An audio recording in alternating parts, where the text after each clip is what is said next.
That guy's been both Ren and Stimpy in his fucking life. That poor Next time, give it loud everybody for Anthony Eugenio. We're gonna have next time. Very funny. Wayne Russell, everybody. Welcome to the Open Mic Pain with Anthony and Wayne podcast.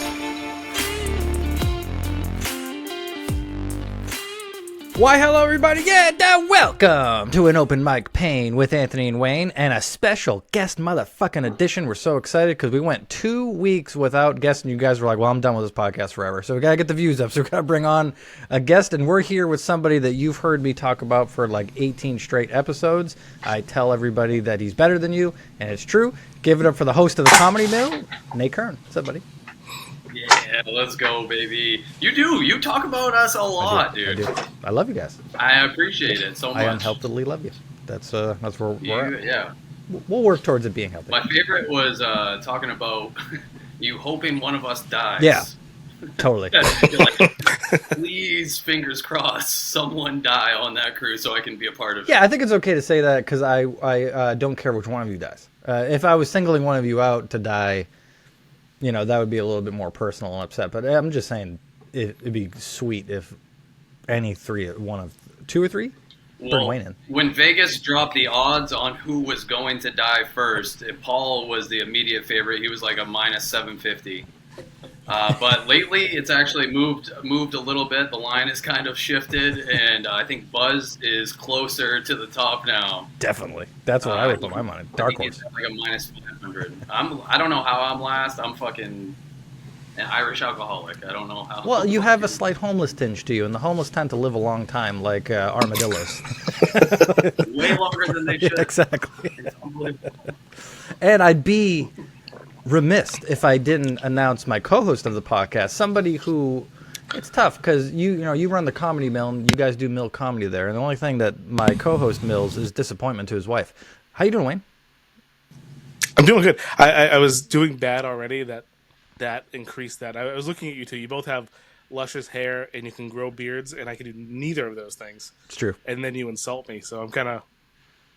It might be done. Yeah. Are you guys having some sort of epic fucking battle here soon? Oh yeah, Sunday we are clashing. I'm gonna beat the shit out of Wayne physically. Me and you, Nate, might have a battle because this is kind of like me meeting my wife's boyfriend. He talks about you so much. Mm-hmm. I didn't mean to cuck you. I didn't want to. Yeah, every time he shaves, I was like, Nate It's wouldn't shave. fine. Nate wouldn't shave, Wayne. I would trim. I'll keep it nice. I don't know. What did you put Nair all over your body, Wayne? You did a thing recently where you just fucking dipped yourself in the Joker fluid and came out of it, and you're like, No, I get really lazy. I get really lazy, and I don't shave, and I don't cut my hair for a while. Yep. And Confirmed. then all of a sudden, I'm like, man, I fucking look grosser than normal. So then I'll shave my head and then shave at the same time. You have a British. I go for the big toe look, you know. It's true, but besides that, like before he shaves, it's true. If you look a couple episodes back, he looks like those British journalists got unfortunately taken by Al Qaeda in the 2005 era. After a couple weeks, when they had that fucking weird, scraggly, you can see through a beard, and you're like, Jesus, kill this guy. Just do it already. So, all right. Nate, best mic in Maine. We've already talked about that quite a bit at the Comedy Mill, Mulligan's, Biddeford. Next week, July 20th, we're having a showcase there. Your boy will be on it. Wayne won't be because he shaved. They were about to offer him a spot and he shaved. And so he can't have it now. So what got you started at the Comedy Mill? So it's always something that I want to do. I've always wanted to do comedy. Just like something about being on stage making people laugh always fucking intrigued me. When I was younger, I saw Dave Chappelle, Killing Them Softly. I was probably like 10 years old, and I was hooked immediately. My brother had the Chappelle Show seasons and on everything. I was actually at a bar in Biddeford, and I saw Paul, who I'm sure you've heard the story. When I was 8 years old, he dated my mom. I've not fucking heard this no goddamn way. Really? Oh, dude, you haven't heard this? No. Shut the fuck up. Wow. So yeah, when I was 8, he dated my mom. They didn't last, probably because he's like got this bigger than life personality. and I saw him at a bar in Biddeford, and he was like, "I'm taking a comedy class." I was like, "Fucking right, dude, let's go. I would love to do that." And he's like, "You should do the next one for sure." And I hit up Buzz because he's been a funny guy for fucking years, always making the whole group laugh. And I was like, "Hey, I'm gonna do this comedy class. You should do it with me." And he was like, "That's fucking stupid. You're gonna pay $250 to do a comedy class. Let's just go to an open mic." So we went to Free Street. We did the open mic at Free Street, and we bombed our dicks off, and we were hooked. Damn, similar stories. And yeah, from there, because Paul was at that open mic, and he came to me at one point and was like, "Hey, we should do Mulligans. Like we could do something at Mulligans. We could put on an open mic there, and Biddeford doesn't have anything like that." And I was like, "You're a fucking genius. You're so smart." And November 1st, we did our first show. There was 60 people in that room that you've seen, and it was just way too many people. They had to shut down the kitchen. There was servers crying. It was fucking unbelievable. It was a great time. And every week since, we've done it. It's fucking unbelievable. I want to go deeper into that, but real quick, can we go back to Paul trying to be your dad? Yeah, let's do it. How old are you, and how old is Paul? So I was 8. He was probably like 28. I know he was younger than my mom. I think he was maybe 10 years younger than my mom. So she was robbing the cradle. That's incredible circumstances. It was unbelievable. At the time, obviously, he was just like, I don't know. They didn't last too long, but he was one of the good ones. He was one of the guys that he was a fun guy to hang around. He was always super nice, and to see him a bunch of years later and then have a common connection of oh, you're doing comedy. I've always wanted to do that. I hadn't seen him probably in 25 years from the time I saw him before, when it was him and my mom said, "Bye-bye, we're not dating anymore." That's wild. Yeah. So you guys hang out quite a bit now. Does your... I'm not going to go on the show. It's going to get very disrespectful. Does your mom come and watch the show? No, she is dead. She doesn't come watch. She doesn't come watch the show. We're like Eskimo brothers of mothers now. Mine is too. And I fucked Wayne's mom. I had a joke recently where I talked about it. I was like, "Oh, dude, we're always talking about how you banged my mom." And I was like, "Dude, I'm gonna bang your mom." And he was like, "She's dead." And I was like, "Oh." So I got a Ouija board. She is a dirty little texter, that lady. Jesus. That's great. So Buzz must feel left out in that regard. He's got to sex somebody in your guys' families. But I feel like Buzz I think he can get anybody. That's the thing. Your dads aren't safe. Your brothers aren't safe. Your fucking cousins aren't safe. Buzz is just a walking sex symbol. That's all he is, man. Yes, he is just sex on wheels. America all distilled. It's in the sharpest form you can get. He hosts sometimes too. We'd love to have Buzz on for sometime. We gotta get him on a separate podcast. Give him room to run. That's for fucking sure. Fuck yeah, you will sprint. I'm telling you right now. You know. Oh yeah. So you guys are doing showcases now. So this is an open mic that happens Wednesdays, and if everybody who's listened to the show, I think, is going to be going to that mic if they haven't already. So we're going to send all of them. But on Saturdays, you guys do showcases. The first and headliner shows. The first one that you guys did was Brendan Eyre, right? Am I saying his name right? Yeah. Yeah, he's fucking so goddamn funny, that guy. Dude, he is such a professional.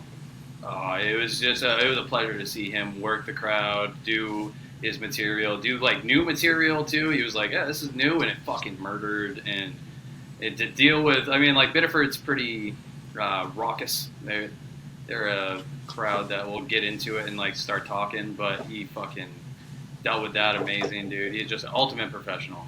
Guy's so good. Nice. And then you guys went the opposite direction by putting Anthony on the next show, where I will handle crowds who are raucous horribly. I'll be like, "Shut up, I'm trying, you piece of shit." I've said that before. You have. That was my favorite moments, was you just stopped. I'm trying here. Yeah, I did that Free Street actually. That was one of my first. I think it was the second time I went up or something like that. I was doing my jokes and it was just pure science. I'm like, listen, I am trying so hard, and it's disheartening that it's not working. None of this, guys. No, they were right. They were completely right. I mean, like a lot of the open mics that you go to in the Portland area, it seems like it's more comedians, and you guys know how fucking hard it is to make comedians laugh. Sometimes it feels impossible. So yes, and the whole thing why you do open mics live is to build rhythm into your jokes, and if people aren't laughing at the proper points, just either because it's not funny or because they're comedians and they don't laugh at stuff. We've said it a million times, harder to laugh the more you do comedy. Well, the jokes don't gain the rhythm, so you need real crowds. So that's why if you can get an open mic that gets so much crowd like you guys get is like a disgusting fat chick, but she just lays dudes out every fucking day. And you're like, man, most disgusting women and even men in that regard, all of us, you strike out everywhere you go. You just are meant for the losers who are going to get down to your level, and no one laughs, and they just all sit around and fucking circle jerk each other. Not you guys. So the point...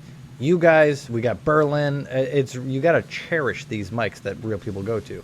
So when did you I was blown away the first time I went there because when I came back, I realized that there was a loyal group of people who weren't even comedians who were going to watch the show every week.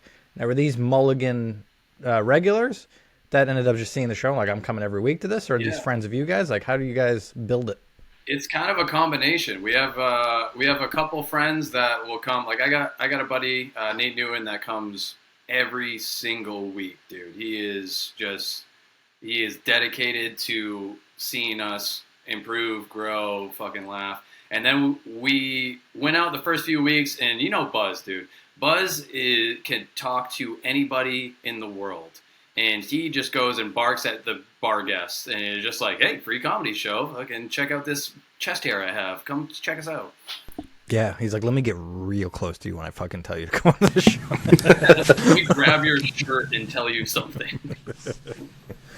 You welcome it though. Weird. Go ahead, Wayne. How long has Mulligan's been going on?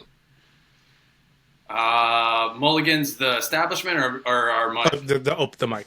Your mic. Oh, so we started last November. November 1st was our first mic. And yeah, pretty much every single Wednesday we've done it since then. I think we took one Wednesday off. And how long ago was your first open mic? So I did my first open mic in last August. Oh, so you're going to do that wicked fast. Oh, yeah. That's awesome, dude. I did like 3. And then Paul, because Paul started a little bit before me. He did the class, and he was doing the Portland scene. And, yeah, he was just like, dude, Mulligans. And I was like, yes, dude, absolutely Mulligans. This is the place to do it. And nothing like this was happening in Biddeford. It just made sense. Yeah, it is tough. In Portland, there's like 75 mics all across the state, which is amazing that it has that. But it also gets lost in the shuffle a little bit because I'm from Kitchery, so south. So, man, the more south I can get a good mic, the better. There was one in Portsmouth. They're gone. The Book and Bar got sold, unfortunately. So, I mean, it's you guys. I mean, we got to shout out Carlo on Thursdays, High Fidelity. That's a fucking fantastic mic. Love that one. Yeah, dude, that's so much fun. Oh my god, it's just like the trivia aspect of like, and they don't even need to be right answers. They just need to be funny answers. You get points for funny answers. They're giving away beers, dude.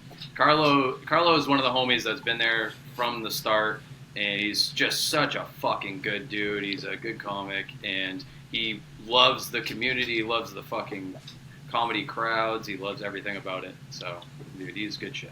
I love trying to figure out what nationality he is. I'm sure people do the same thing to me as well. They're like, no, Italian. I'm not Italian. But for Carlo, I'm like, what?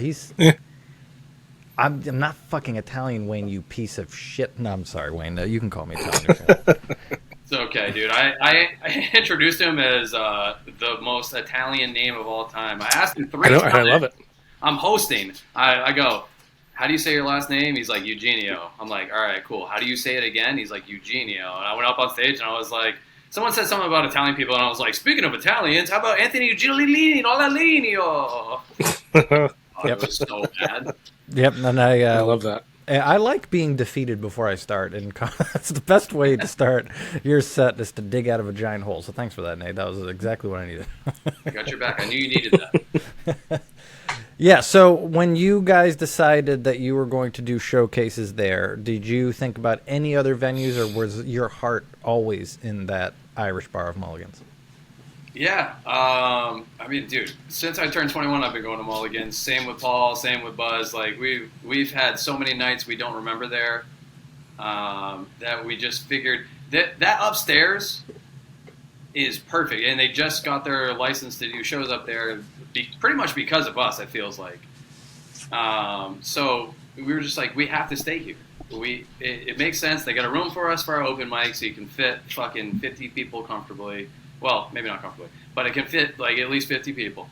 And then we got our upstairs. We had 120 people or something like that at our first show. Incredible. That's incredible, by the way. That's It was insane. nuts. It was insane, dude. Just looking out at that crowd. Yeah, it was awesome. You guys must do some badass marketing.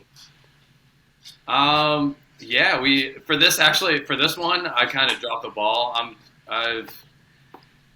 I don't know. I just didn't put a poster together soon enough. It was like 3 weeks out from the event, and I'm like, fuck, I gotta get a poster. I just ADD'd on this one a little bit because I think we're still riding the high from the first show.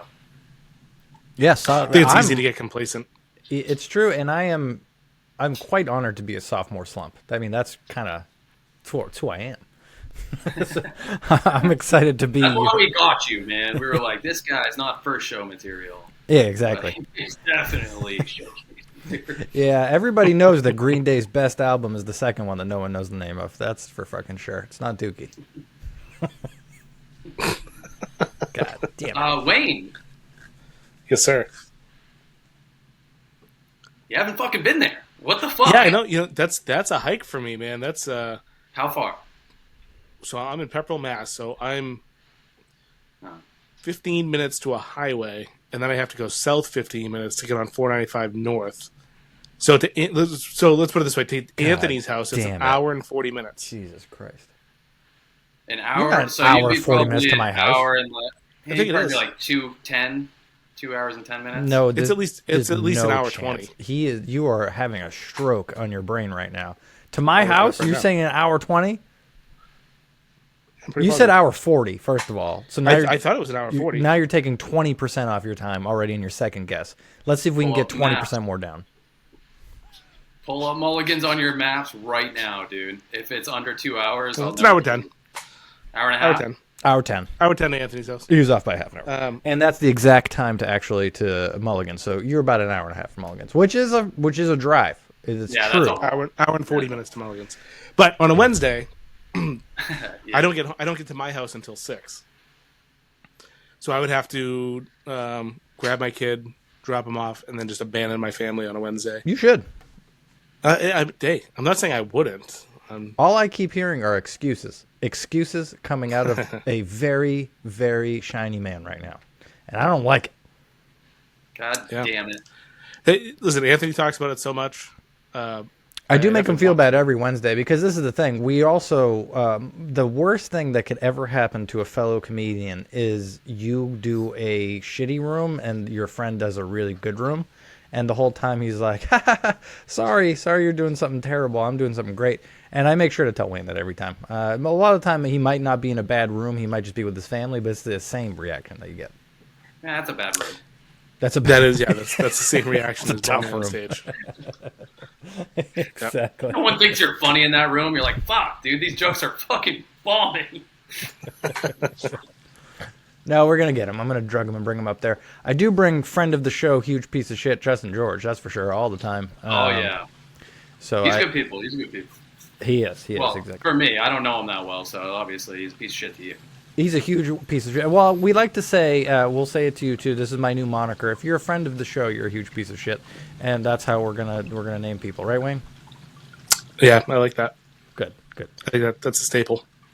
It's an honor to be a piece of shit. Yeah, well, it should be. I like to say that every person who would ever watch this is clinically hurt, and I think that's who I'm looking for. Yeah, that's what we're going for. So you have, I want to talk about, I hosted once the open mic, and I would love to bring up Kate Nurin and how that came to be, and how it became the most infamous performance in the Comedy Mill history. I didn't have any material. I had no fucking material, and I was like, fuck. Because I've really tried every single week. I've tried as hard as I could, and I've succeeded. I think I've repeated probably, like, I don't know, like 10 jokes throughout like 40 weeks or whatever we're at right now. I try to do a new 5 every single week, and I just had fucking nothing. So I was like, all right, well, I'll just roast myself. But I can't just roast myself as me. I'm going to go up there, and I'm going to fucking talk about how depressed I am, and I don't know if comedy's for me. I'm going to leave through the emergency exit door right behind us, and then I'm going to sprint and put on a wig, and then come out as Kate Nurin. You just switch the letters, Nate Curran, Kate Nurin, and I'm just going to roast me as Kate Nurin for 3.5, 4 minutes, and holy shit, was it the most fun I've ever had on a mic in my entire life, dude. That sounds like something Connor Ferguson would do.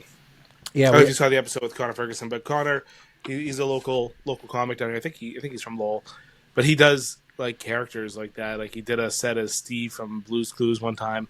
He did a set as Spider-Man. He did Spider-Man. Like he's done a lot of really funny things, and it's always hilarious. That sounds like something right up his alley. That's so I consider that a style of comedy. Actually, it's not like it's in between a prop comic and an observational comic that is like perfect for if you go to the same mic like we do every week and you want to do different shit every time. That's what you can morph into, is like fucking, I'm going to dress up like Sherlock Holmes this week, and I'm going to fucking treat everybody like Watson, and like go through there. And sometimes it's horrible. That is true. Sometimes you're like, God damn, that's the wrong character. But I think that's how that's how Dice Clay is born. That is fucking around like that and finding some gold out of it.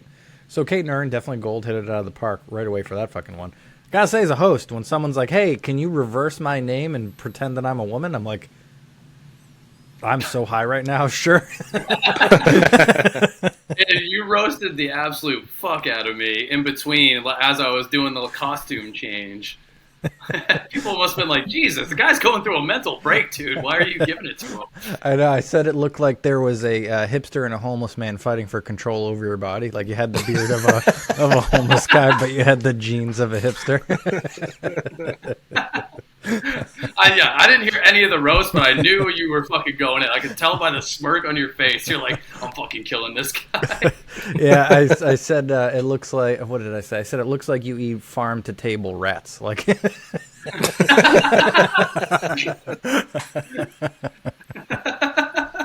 And you're right. There was like a couple people in the front row. Like he just had a mental breakdown, and you were like, "Fuck that guy!" Right? This guy's a fucking idiot. I had people message me, and they were like, "Dude, that is the best acting I've ever seen in my life. You being depressed and not knowing if you can go on with this fucking craft." And I felt it in the moment. I was like, "I'm crushing this. I am doing so good at being depressed." I know. It's almost like you're a method acting open mic host. Pretty good. I did that in the last podcast because we had a technical error, and every time we have a technical error, I vowed never to do this podcast again. Because why? Why even do it if we're gonna fucking have this problem, Wayne? But anyways, but I always persevere through with a smile on my face and dead eyes. That's for goddamn sure. Wayne, you gonna jump in there, or should I end every fucking sentence on a goddamn pause? I would say all of your technical errors are in the beginning, which makes us start late. Mine? Oh yeah, that's true. Yeah. Yeah, that's true. I can never get my every camera time you going. have one. I know, but once I'm going, I'm beautiful. Once you're going, you're good. Yeah, you You guys. guys have been doing it for. You just had your year, right? We did. Yeah. Yeah, June 11th of last year, we dropped our first podcast. It was horrendous. Probably still is. I don't know. I'm going to say it's probably still horrendous. Because of you it is, Yeah, that's for that's fucking good. sure, and your goddamn internet. Like, God, like, you think that Net Zero went out of business a long time ago, and you're like, Not because of Wayne Russell fucking floating that company. I have one company I can use in my town. It's a company called Spectrum. Ugh. Spectrum. That is gross. I dated a girl who had Spectrum internet, and the second I found out that she had that, I broke up with her immediately. I was like, "You're gross." I will say it actually hasn't been horrible. The last couple of weeks have been a little iffy, but I've been here almost 2 years. It's been all right. It's been all right. They did call me. They did call me for 6 months straight, weekly, trying to get me to change to their phone service, and I was like, "Dude, you have nothing better to do." They're like, you "No, call me every week. we have I tell you 6 no." people." That's. Oh, buddy, it's okay. What's your dog's name?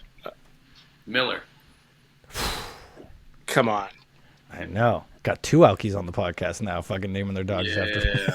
Well, I mean, like, me and my fiance also love Mac Miller. So we were like, well, we're alcoholics, but we also like a really good white rabbit. I'm grabbing I was going after Comedy Mill. Yeah, no worries.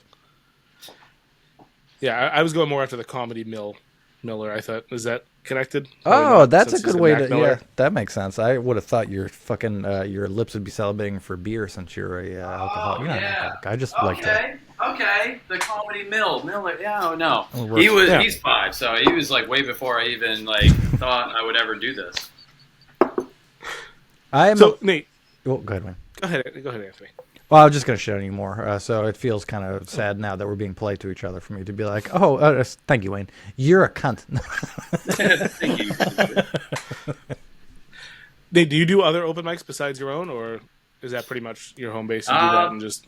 So since it started, I really haven't gotten into a bunch, but this week I did go to Newscapes in Portland. It's a little brewery. Ben Chadwick runs that one. He's our headliner for the July 20th show. He's fucking hilarious, dude. He's really good. So, and that's a fun mic.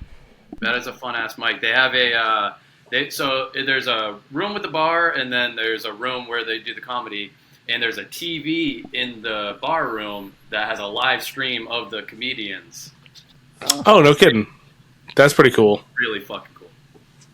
Yeah, they do that at the Winter Circle, and I don't understand it because they do it on little side TVs that are in booths that are right next to the stage. So, like, you're sitting on the stage, and the guy's, like, 5 feet in front of you. You look to the left, and his face is right in front of your face. And I'm like, I wonder what they're trying to do here. They're, like, trying to put me in a fun house of this guy's fucking set.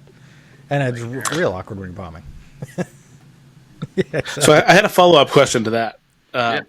We've had quite a few comics come on, and I used to ask people, who are your influences? Do you have any comedic influences, or what are some specials that, you would recommend that maybe I haven't watched or whatever? And I stopped because we got an overwhelming response of, I don't watch comedy because I don't want to be influenced. How does hosting an open mic do that to you? Like, because you're obviously you're writing, you're coming up with material. Do you ever fear that you might hear somebody do a joke about something and you have something close and it's going to influence how you write it, and you can't? Because like when I write a joke, if I go back and try to come back from a different angle, I struggle because I'm like, that was my thought. That's where I'm going with that, and I have a hard time stepping out of that box. So I've had one instance where the first joke, or my first opener that I was ever going to say. I had an open mic.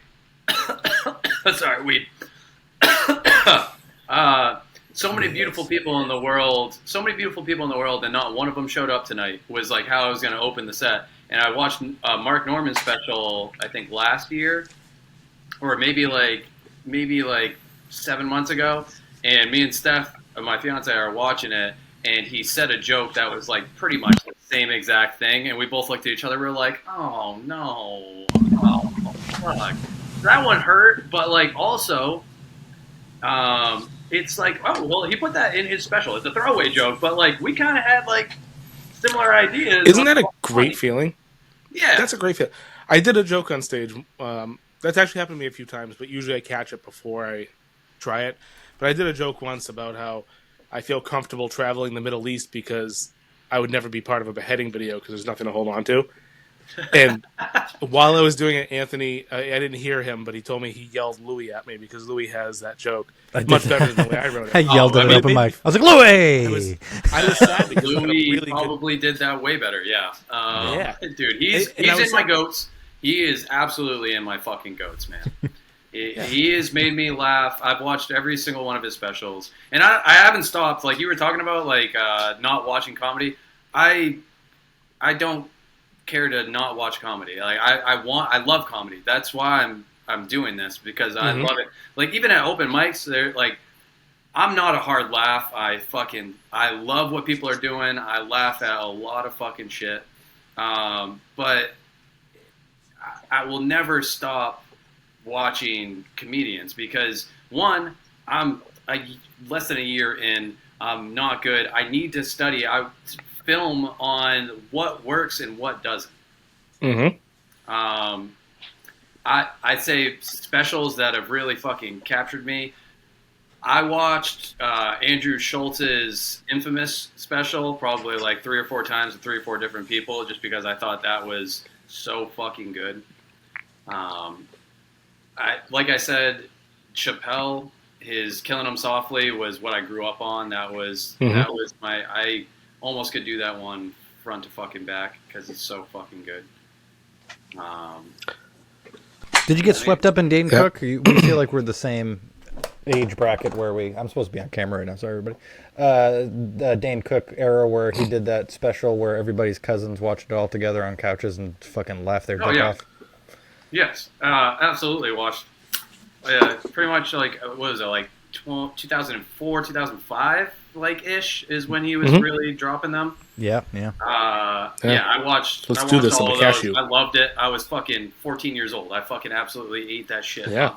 This was the first time I understood comedy in my life, was watching Dane Cook at so it was Thanksgiving, and it was the fucking black tank top Comedy Central half-hour special they did, and I remember there was like 12 cousins. Oh yeah, exactly, yes, yep. And I remember watching it and all of us dying laughing, like the loudest laughing I've ever been in a room of. It was incredibly contagious, and we were all dying. And I remember watching it like 6 months later and not laughing at it at all. And then that was the second I realized that comedy was a contagious energy thing. That's not like it is almost irrelevant to the concept of the jokes that are happening. It's literally something you build in a room. And that's what, like, I saw Jackass in theaters, and I remember, like, how could we watch Jackass at home on your TV and then watch it in a movie theater? It's a different movie. It's a completely different experience because you're feeling the tension and the pressure building up, and it's real, and the stakes are real, so it's palpable. And then when it pays off, it's just an incredible release. And I feel like that's what live comedy is, and that's what Dane Cook was able to, like, somehow channel in a TV camera because his personality was so big. His energy was just fucking next level. Yeah. It's tough. I drive a lot for work, and I try to listen to comedy specials while I'm driving. And yeah, you're right. The energy isn't there. Like I listen to it like I'm Cecil from Mr. Deeds. It's just like I get the pipe, just like, yes, quite amusing. If it makes you, here's the thing: if something makes you laugh by yourself really hard, that's when you know is probably the funniest thing you've ever fucking heard in your life. It's true. You know what I mean? By yourself laughter, just like scrolling through, reels or whatever you're doing, that makes you laugh. That is the most special laugh I think in the world, is you're by yourself laughing out loud. Wayne, that's a good question, because Wayne is a tough laugher on specials now. Who's the one that gets you to do your belly laugh more than anything else? I don't know if I asked you that. Always Louis, but I was actually trying to think of that. I listened to one not too long ago, and I was laughing the whole time. Well, when I went to Japan last March, I was listening to Theo Vaughn on the plane in my headphones, and he had me laughing out loud. One of his specials? Yeah, I forget what special it was, but yeah, that was one of his specials. Yeah, he is just, his voice is hilarious to listen to. That's a cheat code. That's not fair. I can listen to a special and not laugh and appreciate it. I had to stop listening to him because I was annoying the girl next to me. So that was one of them. There's a few. I mean, Burr always gets me. Louis always gets me. I saw Burr at Fenway Park. Oh, you went to that show? Yeah, Tony V opening up. Tony V open, yeah. dude, being in the outfield watching Burr, like I'm on Fenway's fucking grass right now. Are you kidding me, dude? This is fucking unbelievable. And then you see Bill Burr just absolutely murder. Isn't it weird that we Yeah, do the same thing as that? Technically, like I get it, it's hitting sticks and rocks in a backyard, including like where there's MLB baseball. But we're going on stage and like, could you imagine Fenway? And you're like, why doing your set to that? That would be. I think about it too, and I think we probably brought it up before. But what do you think would happen if you went on stage at Fenway and tried to do your Type 5? I wouldn't do well, I don't think. I think I would bomb my fucking face off. I think I would get one big laugh at one point.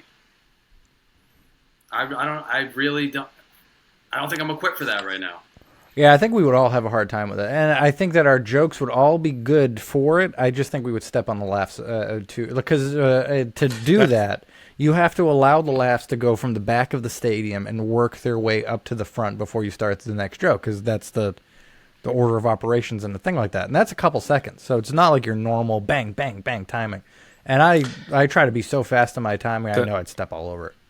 Yeah. Yeah. That's a whole different animal too, though, because like, we're doing that contest on Sunday.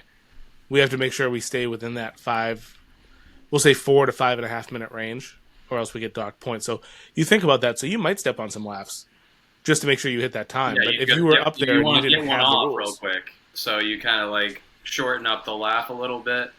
Yeah. I feel like I step on laughs in mulligans. You know what I mean? Where the laugh is 2 inches from my face, and I still step on it. So Fenway would be tough. Yeah, they'll get you. Or could you imagine pure silence in a room like that, like in Fenway? That'd be so fun.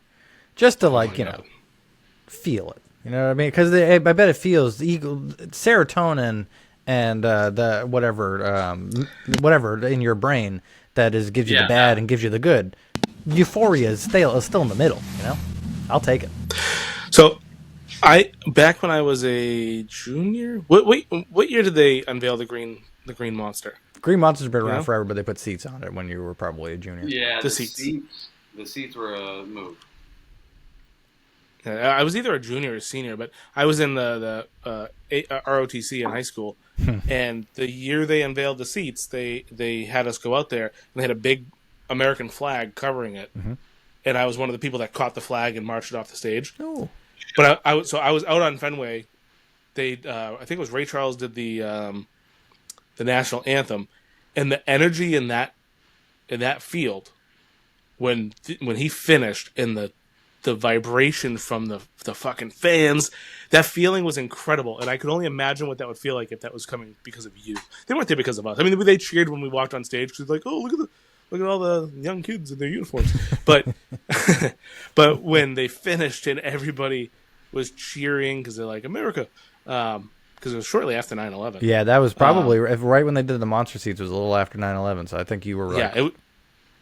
Yeah, it was incredible. It was an incredible that film. moment that you felt. None of us will ever make that happen in our lives, but to be a part of it, dude, that is so special. Like that is a moment. Alzheimer's won't touch that moment. If you get a disease in your brain, you'll remember that. I promise. Definitely has it right now. He's got total. That's why. Yeah, it's getting there. Who's this?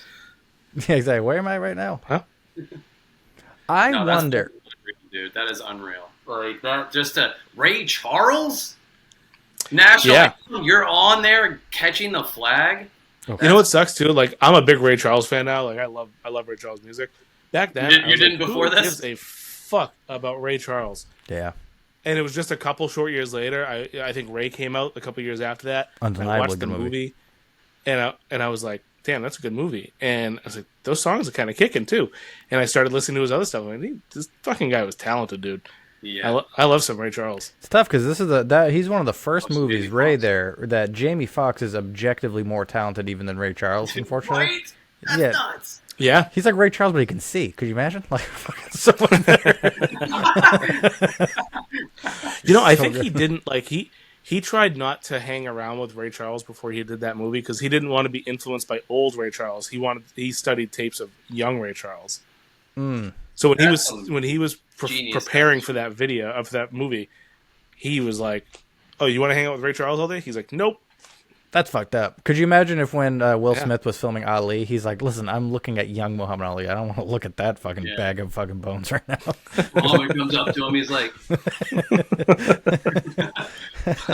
what you got to do is fuck Joe Lewis's wife. it sucks, dude. Ali, to be able to move as well as he did at fucking like 225 pounds when he was young and then not be able to stop moving, it just must have been such a fucking wild transition, bro. Yeah, the more I see that stuff, the more I realize that there probably is a God. I don't know. Because think about it. How, like, you know, he's got a sense of humor if he's doing that. He's gonna be like, it's like the monkey's paw from those old movies where it's like, yes, you could move like a 225-pound lightweight, but you will shake like a fucking coin machine later in life. You can move like a butterfly, sting like a bee, but you're gonna shake like a chihuahua. I know. What's up, Muhammad Ali? You got it. You got roasted, man. What's he gonna do about it? Get off the list, bro. That guy's been both Ren and Stimpy, and it's a fucking life that poor.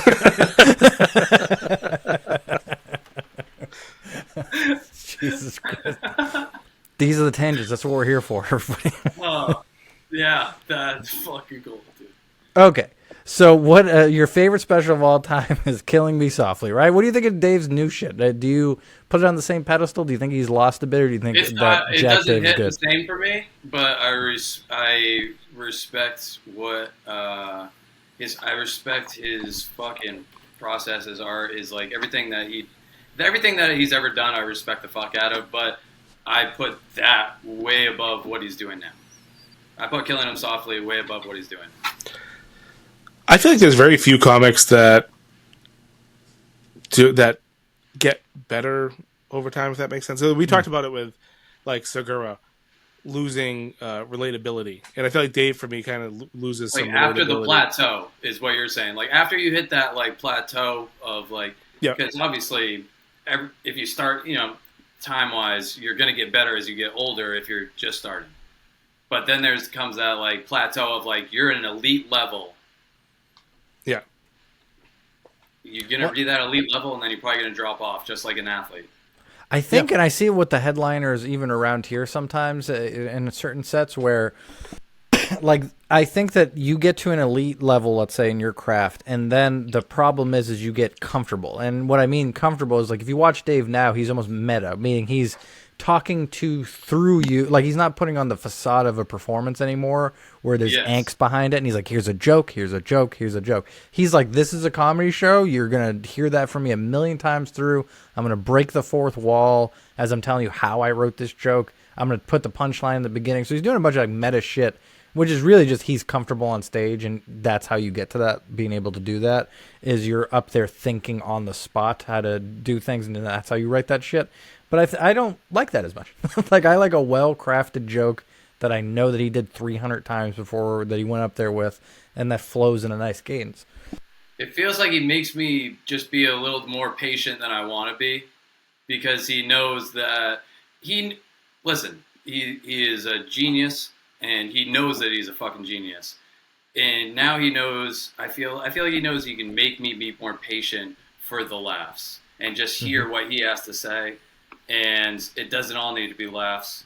It all needs to be something. That's the thing. I gotta tell my wife that, because like she loves Killing Me Softly, like that type of show. Like she'll quote jokes off of that. But we'll watch the new one, and she's like, "Why is he telling a heartfelt story right now?" And I'm like, "Cause he's Dave Chappelle. Shut the fuck up." But you know, like that's the problem. You gotta deal with that now. Yeah. Who and was I'm it? Was here it? for I'm gonna watch it every time. Was it Mike Katrobis that we were talking to? Or I forget who it was, but we were talking to somebody, and they were like, "Yeah, you can tell jokes for whatever 15 minutes, but can you be engaging and interesting for 15 minutes? Just because you can tell jokes, are you going to grab somebody's attention?" I feel like Dave does that. Yeah, that's true. You know, even with his latest special, I didn't think it was his funniest special, but I watched the entire thing very intently because during those stories he was telling, I was drawn in. He's a fucking goddamn great storyteller. He's a great. Have you ever listened to his podcast? He had what the fuck was it called? It was like Midnight Sessions or something like that. What was it called? Midnight, yeah, something like that. Yeah. Midnight Sessions or something like that. Or Midnight Society. I think that was it. Yeah, I mean, check it out. You got to pay for some of them, but like the first season was free, and they just kind of chat and tell stories and stuff. And he's very engaging, and it's not funny. It's like serious shit, and I could listen to him constantly because he's just really good at it. He also got and I feel like that's voice. more. Now he's got that like smooth, slowed back voice. Though it's not smooth. It's fucking raspy and it's like cigarette-y, but it's like that lower Dave Chappelle. It's that weathered, I've been through some shit voice. He knows things, and he talks like he does, and it fucking that's what you're saying. It draws you in, man. It does. He's great at it, and that's awesome. But at the same time, I want Dave Chappelle to be funny. Yeah, I can see. Save that for something else, and don't call that a comedy special. If he did like more than like he's leaning now, like say he does 10% of his special now is like a heartfelt like, but you're still drawn into it thing. If he gets to like 40%, I'm gonna be out. That's for sure. I'm with you. Like think about Shane Gillis, who is my favorite comic going right now, and he has been since before he blew up. Everybody, I say it every time. I was early. You said it before Beautiful Dogs came out. I said it way before that. Oh so, yeah, way before Beautiful Dogs. You said he's gonna be the biggest comic. I said it. Thanks, Wayne. That's happening. Yeah, his YouTube special was undeniable, dude. It was so good. It just so good. And he doesn't have an ounce of genuineness the entire time he does comedy, and I love that. Like, there's never like he's like, "Hey, let me give you some."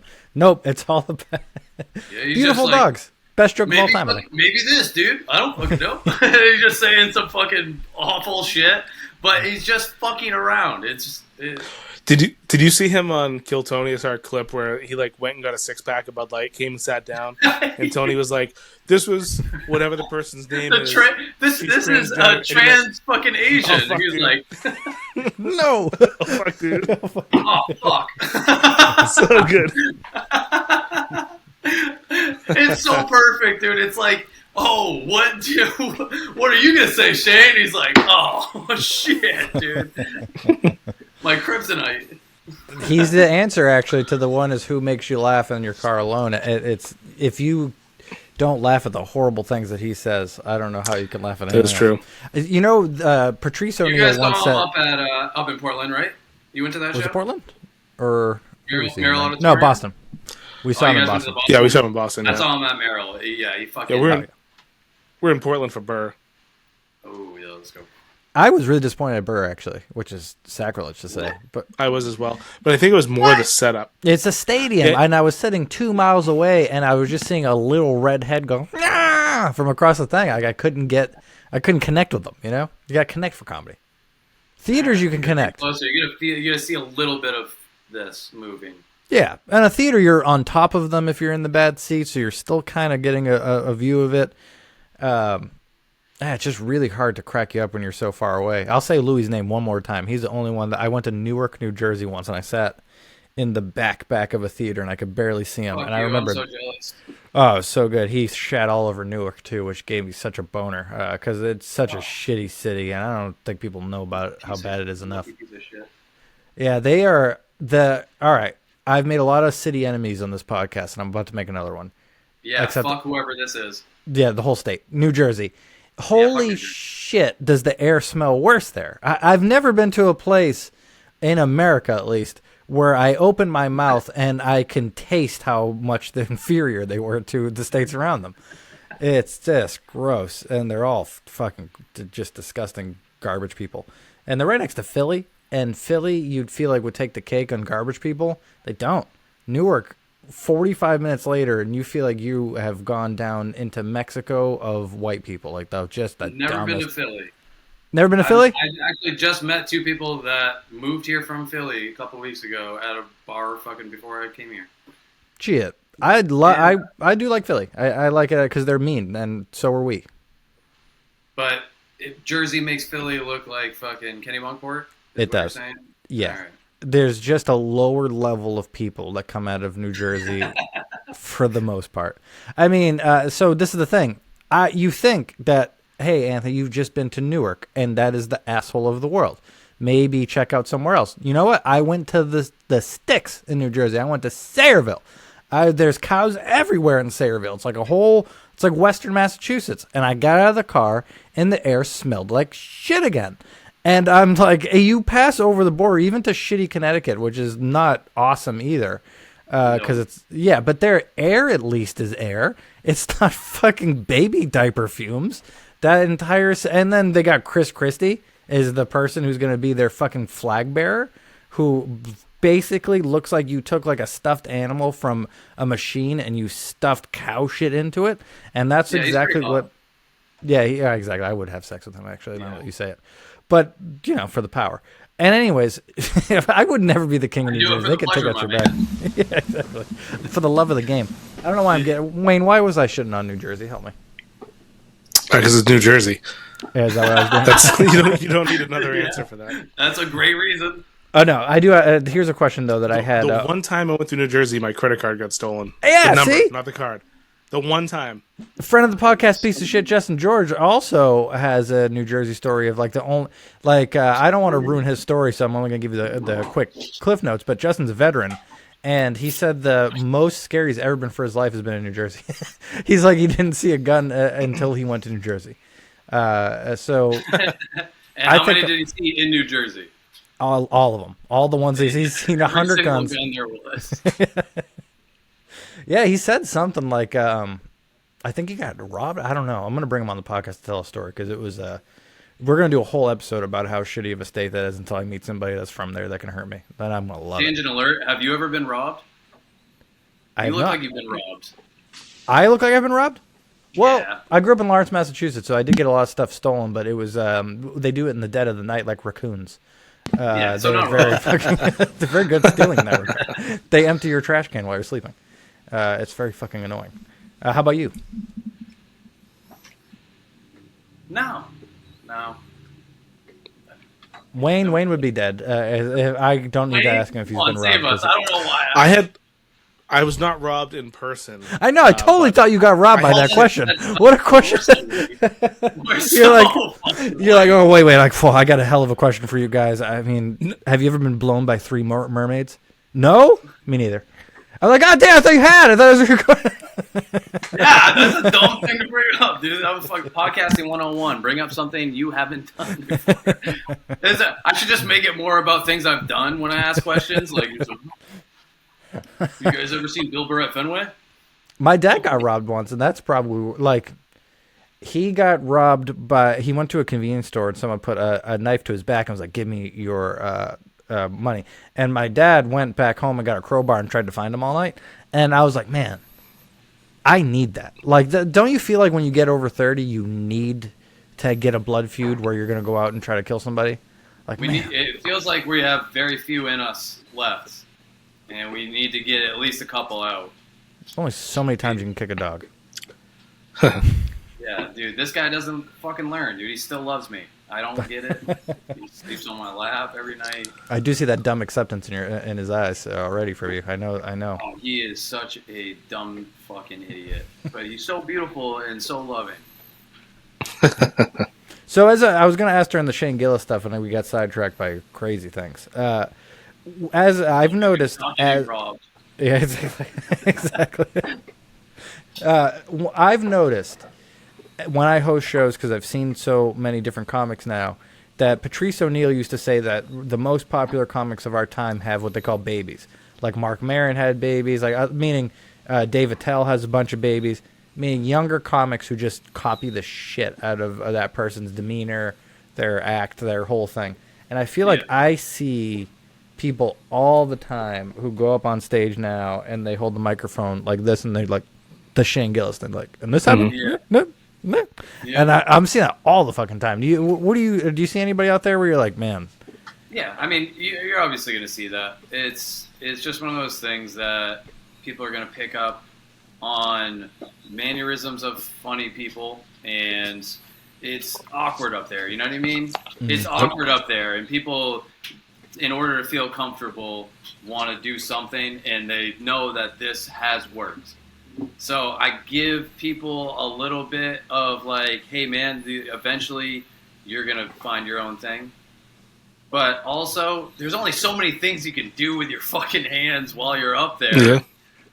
And it's tough. It's like I'm one of those guys that for a lot of issues I'm kind of balanced on, like, I see both sides, and I personally think, like, yep, you know, find you, but I understand why it happens. You know what I mean? I know what you mean. It's a defense mechanism for the stage. Me and Wayne know, and we can't say it out loud, I don't think. But we know somebody that's got a whole persona stealing thing, right? You were the one that caught this early. So we cannot say that out loud.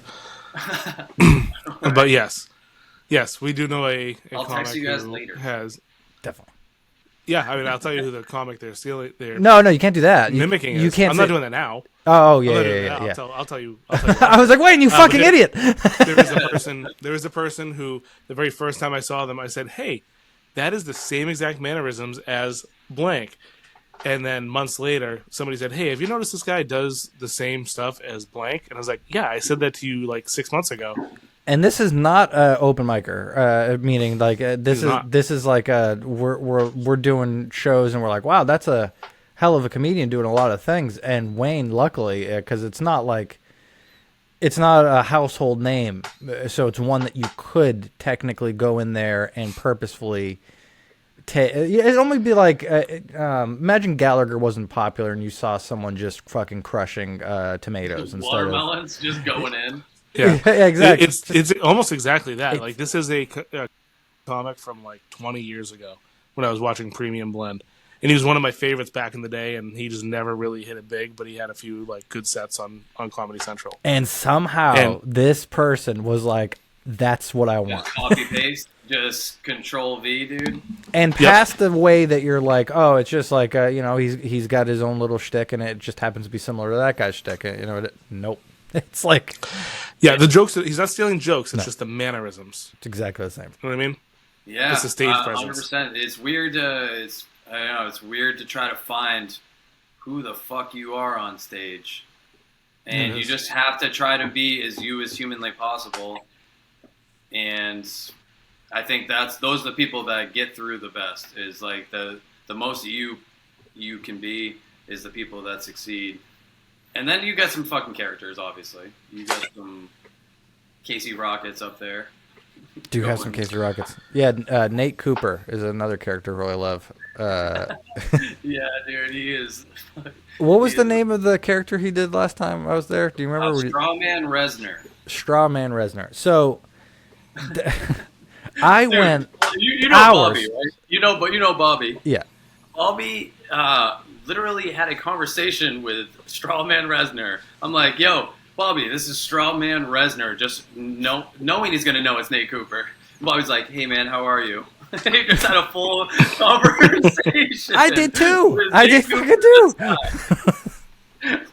He did so good. I did too. Yeah, I remember. So I was he was there first, and when I was putting my name down, I was like, "Oh, hey, man, you were here first." And if I knew it was Nate, I know he likes to go on after everybody. That's why he doesn't put his name down. And but I had no. I was like, "There's a fucking Amish cowboy here who's gonna do some time." I was like, I better not be rude to him. And he was like, "Thank you, sir." And he went over and he filled it. He did do it. He would break it all. Full character, dude. Method acting the whole night, dude. It was unbelievable. Fucking Daniel Day-Lewis, Abraham Lincoln me. I was like, Mr. President. I was like, God damn. Dude, Bobby, I'm like, dude, you just played poker with him like a month and a half ago. You see him every Wednesday, dude. Bobby's got fucking shark eyes. There's no chance that there's anything other than blood in those eyes. All right, so if you would drive an hour and a half, you would get these jokes. You would understand why this is good. Fuck. Yeah, I probably told him about the guy that looks closer. like move your family closer. That's all. I know. Come up here to Maine, Wayne. What the fuck? I have a lot of family in Biddeford, actually. Well, we can just move in with them. Sister, right? Stay the night. No, my sister's in Sanford. Your name rhymes with Maine. Just fucking do it. It does. Think about that, Wayne. Jesus Christ, you're meant to be up here. I didn't even connect those goddamn dots. Old Maine Wayne, dude. What does Pepperell rhyme with except nothing good? What a terrible city name. It really is. It would It's sound like horrible. an STD, like Heprol or fucking... That is, yeah, exactly. Yeah, well, unfortunately, it wasn't the dick version, but I did get the asshole version of Pepperell. I got it right in the middle. All right, let's wrap this fucking thing up. We've gone. So we are going to be, and Wayne, are you able to make July 20th? I didn't even ask you that yet. This is a tough time to ask you. No, I can't. My son's birthday party's that day. Oh yeah, you're right. It is Whose birthday? his My son. Yeah. Oh, Son's that birthday. He sounds turned 5 not yesterday. at all. You should probably come to the comedy show. It's going to be funner than... so you've heard it here first. This show is going to be way more premium, better, all regards than Wayne's son's birthday party. I mean, in reality, he should be embarrassed by the party he's going to have in comparison to the show that we're going to have, right? No, Right? I'm gonna go. No. I'm gonna go. I mean, that depends on. Actually, I'm not gonna be at the show. I'm coming, Wayne. Yeah, I mean that depends on how many of his friends I fling over the fence into the bushes. Dude, I'll be there. That sounds pretty with you, funny man. too. Because I have thought about, like... this is another Pulling tangent. kids over stuff. Yeah, for this reason. Think about if you can... I've said this before to people. It's a very classic thought experiment. But when I see a gaggle of kids, I wonder, would I rather fight every kid at a kid's birthday party at the same time? Or would I rather fight the one that has, like, a problem so he's twice the size of the other ones? He's like, Hodor! That fucking one, you know what I mean? Like the one big one. And I think Yeah. about that a lot. Because, like, a kid's a kid. The one big one's still gonna be pretty small. No, there's I'm some taking. big... I'm taking the rest of them on. All of them at once. Okay. Yeah, I'm not taking Be Hodor. like King Kong. Yeah, I'm not taking Big Boy. Throwing them. I'm gonna go up to him before. I'm gonna talk to him. I'm gonna be like, "Hey, buddy, me and you, we're boys. All right. What's We're gonna about to team happen up. to your friends? It doesn't have to do with us. You just fucking stay out of it. And you just kick one kid in the chest, and the rest of them are gonna be very tentative coming up. That's the thing. They have such fucking, like, kids are so dumb. They're so ignorant that I think they're all gonna, they're not gonna know how bad a kick to the chest hurts. I've been kicked to the chest. I know that pain. If I see you kick Wayne in the chest, I'm going in the other direction. But you see, this is the problem. I'm 5'7", so I'm kind of susceptible to children. I just, they're Short king. exactly. They're in my ballpark. They are. So I know at least Hodor I'd be able to trick into, because they're slow of the brain. And I'd be, most of the time at least. When they're that big, they're usually slow of the brain. I'm sorry. I don't know what it is, but that they always are. And they kill puppies and all the tending the rabbits. Jesus. Yeah, Lenny. Mice and Men. We all read the book. We all know how the fucking... That's what I'm saying. Would you rather fight Lenny or a bunch of children? That's my question. And it's going to be the bunch of the children. All right. Oh yeah, because even if you lose, at least you got to kick a bunch of fucking kids in the chest, right? Right. Exactly. I think about it every Yeah, I mean, day. I'll take an L. I'm not afraid to take a loss. I really am not. You know, they It's have... okay. It happens. You know how they have break rooms where you can go in there and break a bunch of shit that just isn't actually items of goods that are I actually people's? suggested me and my fiance go to that recently. I was like, we should go break some shit. Imagine they had one with kids in it, but they're not real. The weirdest kid trafficking ring of all time. Oh, they're fucking up? No. They're beating the shit out of them. But don't worry, they don't have parents. They're not real. Like, it's still a clock when you break the clock in the break room. It's just not owned by anybody. It's the same thing.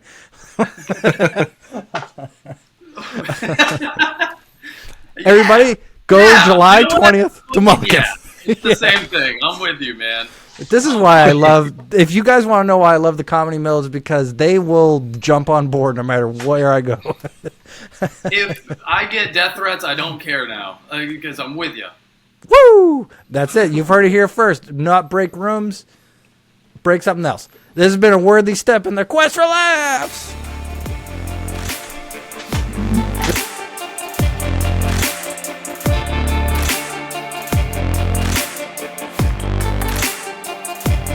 I don't know why I'm getting... Wayne, why was I shitting on New Jersey? Help me. Because it's New Jersey. Yeah, is that what I was doing?